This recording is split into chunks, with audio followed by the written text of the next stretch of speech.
گولف سانس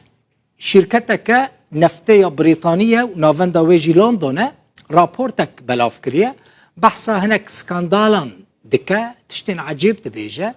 او شركة بريطاني ريفا بريا خسر يباجي هسدي ومسدي مجلس سوريا ديمقراطيك بدزينا 41 مليون برميل نفط تهمة باردكا ودبيجا بهاي بترولك وهاتيه دزين 2 مليار ونحسد مليون دولار امريكينا اگر هر برميلك بحفتي دولارم با اف شركة امريكي شركة بريطانية نفتي دبيجا ده رابورتا و كومبانيا بريطاني ده هاتيه كو لهريمين ريفا بريا خسر كنترول و چافديري لسر برهم آنينا نفتي تنية او جي دبا سدم كو غندالي و فساد زيده ببا و دهاتا و نفتي جهن طاريرة بتشو خلق قزنج جي نبينه كومبانيا گولف سانس اروها دبيجا بري 6 سالان و لرميلاني لزوين بترولا بناوي بلوك 6 كار دكر لور بترول برهم داني لجبر جزايان او نچار مابود داوي لكاري خوبينه و با اويكي نروا هناك آلين دنوان زويان بكار بينن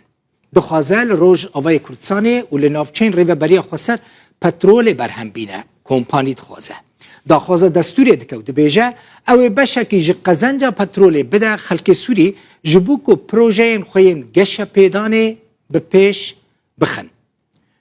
درباره وی راپورتا گولف سانس شرکتا پترولیا بریتانی ده حتی نها نه ریو بریا خسر نه یپگی نه مسده نه جهسده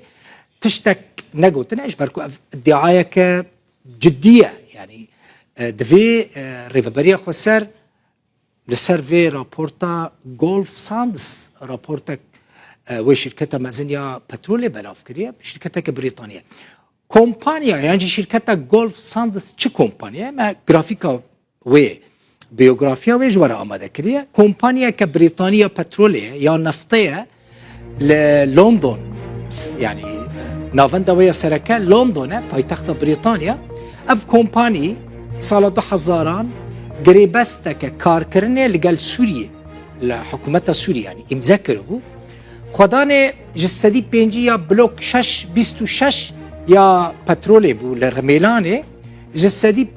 5.7 ج قزنجن خود دا صندوق مشرق یا و برهنانه یا رامی مخلوف جی کرخال سروک سوری بشار الاسد ده گلانه ده 2011 ده جبر جزاین لسر سوری و شرکتا بناو گولف سانس کار خواه لسوری روستانده بو حتی نها گریبستا لگل حکومت سوری نهاتی هلوشاندن و خواهک خودی و زویا پترول لرمیلانه دبی